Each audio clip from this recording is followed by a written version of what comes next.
वहीं छपरा हिंसा पर लालू के राजनीतिक सलाह का बड़ा बयान सामने आया। मामले में पहली बार बोला यादव। उन्होंने कहा जेडीयू एमएलसी नीरज कुमार पर बड़ा सवाल उठाया है। उन्होंने कहा कि नीरज कुमार ने मुझ पर गलत आरोप लगाया, नीरज कुमार को माफी मांगनी चाहिए। भोला यादव का यह बड़ा बयान सामने आया। बता दें आपको, आरजेडी सुप्रीमो लालू यादव के राजनीतिक सलाहकार भोला यादव ने कहा कि ईसी के मैनुअल के हिसाब से उम्मीदवार के साथ 3 लोग घूम सकते हैं और मेरा कार्ड निर्वाचन आयोग की तरफ से बनाया गया था और इस वजह से मैं वहां था। केवल आरोप लगाने से कुछ भी सत्य नहीं होता। नीरज कुमार आकर माफी मांगे।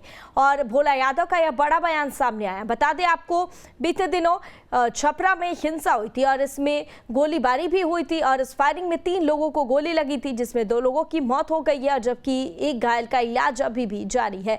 और लगातार पुलिस प्रशासन इस पूरे मामले को लेकर गहनता से जांच में जुटी हुई है। माननीय एमएलसी और प्रवक्ता नीरज कुमार जी के द्वारा जो मेरे ऊपर में आरोप लगाया गया है, जो किस हैसियत से श्रीमती रोहिणी आचार्य उम्मीदवार 20 सारण लोकसभा क्षेत्र के साथ घूम रहे थे, हमें लगता है कि उनको सामान्य ज्ञान भी नहीं है।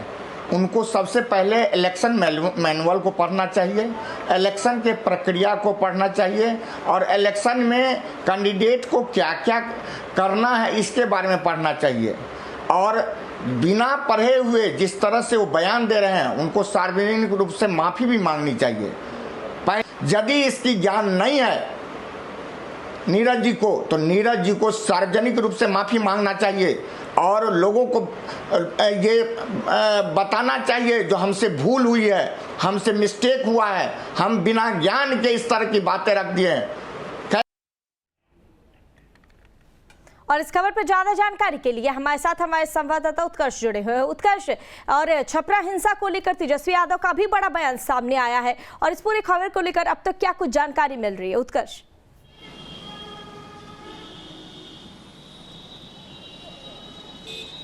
बिल्कुल, देखिए 2 दिन पहले जब 5वें चरण का मतदान सारण में हो रहा था तो एक तस्वीरें नजर आई जहां पर रोहिणी आचार्य के समर्थक यानी कि आरजेडी और बीजेपी के बीच जो तनातनी हुई, उसको लेकर कल गोलीबारी भी हुई। हालांकि 2 लोग की जो है वो मृत्यु हो गई है, एक जो है गंभीर रूप से घायल है।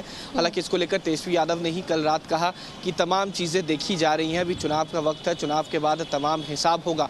वहीं साथ ही साथ उन्होंने ये भी कहा जो तस्वीरें नज़र आई हैं, जो हिंसा है और हिंसा का कोई इलाज नहीं है, इस तरीके की चीज़ें नहीं होनी चाहिए। लेकिन एक घबराहट में ज़रूर है राजीव प्रताप रूडी, क्योंकि 1 लाख वोट से हार रहे हैं तो घबराहट की वजह से इस तरीके का बयानबाजी कर रहे हैं। वहीं जो भोला यादव के साथ तस्वीरें नजर आई, क्योंकि रोहिणी आचार्य के साथ भोला यादव इकलौते ऐसे नेता थे जो उस वक्त साथ में थे, तो जब जेडीयू ने आरोप लगाया तो अब भोला यादव ने तमाम सफाई दी है। साफ उन्होंने कहा कि निर्वाचन आयोग ने भोला यादव की ओर से भी प्रतिक्रिया आई है सामने। भोला यादव ने कहा कि अब उनके ओर से जो प्रतिक्रिया आई है उसमें कहा गया है कि वो नीरज कुमार पर उन्होंने हमला बोलते हुए कहा है कि नीरज कुमार हमसे माफी मांगे, क्योंकि हालांकि नीरज कुमार ने कहा था कि वो वहां पर क्या कर रहे थे जबकि वो वहां के नहीं थे।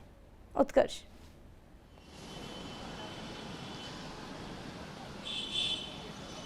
बिल्कुल नैना, देखिए जो आरोप प्रत्यारोप लग रहे थे सारण मामले के बाद, तो ये बात साफ हो गई। भोला यादव ने ये साफ कहा कि रोहिणी आचार्य के साथ 3 लोगों का और पास बना था जो निर्वाचन आयोग के द्वारा बनाया जाता है, इलेक्शन कमीशन के द्वारा बनाया जाता है, और उसमें मेरा नाम था, इस वजह से मैं उनके साथ घूम रहा था। और जो गलत बयानबाजी जेडीयू कर रही है उन्हें माफ़ी मांगनी चाहिए, उन्हें यह मैनुअल पढ़ना चाहिए। इलेक्शन कमीशन ने ये तमाम जानकारी लिख रखी है और इलेक्शन कमीशन ने मुझे इजाज़त दी थी, इस वजह से मैं वहाँ पर था।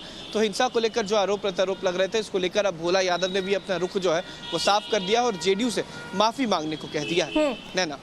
उत्कर्ष, अब ऐसे में ये भी है कि अब तक पुलिस प्रशासन की ओर से क्या कुछ कार्रवाई की गई है? अब तक जो लोग फरार थे उनकी गिरफ्तारी के लिए पुलिस प्रशासन की ओर से क्या कुछ कदम उठाए जा रहे हैं? उत्कर्ष।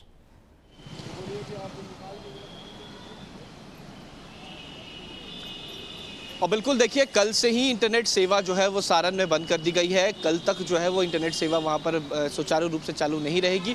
पुलिस ने तमाम एक्शन लिए हैं, 2 आरोपी को गिरफ्तार किया है, 2 आरोपी जो है वो फरार है, उन्हें भी ढूंढा जा रहा है। भिखारी ठाकुर चौक जहाँ पर ये घटना हुई थी वहाँ पर धारा 144 लागू किया गया है, सेंट्रल रिजर्व पुलिस फोर्स को तैनात किया गया है ताकि किसी तरीके की हताहत की बात जो है अब सामने नहीं आए, क्योंकि 2 गुटों के बीच जो कल हिंसक झड़प हुई है, इसके बाद लगातार तनाव जैसी स्थितियाँ सारण में थीं और कल देर रात फ्लैग मार्च भी किया गया है एसएसपी के द्वारा, एसपी के द्वारा, और तमाम चीज़ों को फिलहाल सामान्य कर दिया गया है। लेकिन बावजूद इसके अभी भी इंटरनेट सेवा जो है वो कल तक बाधित रहेगी। नैना।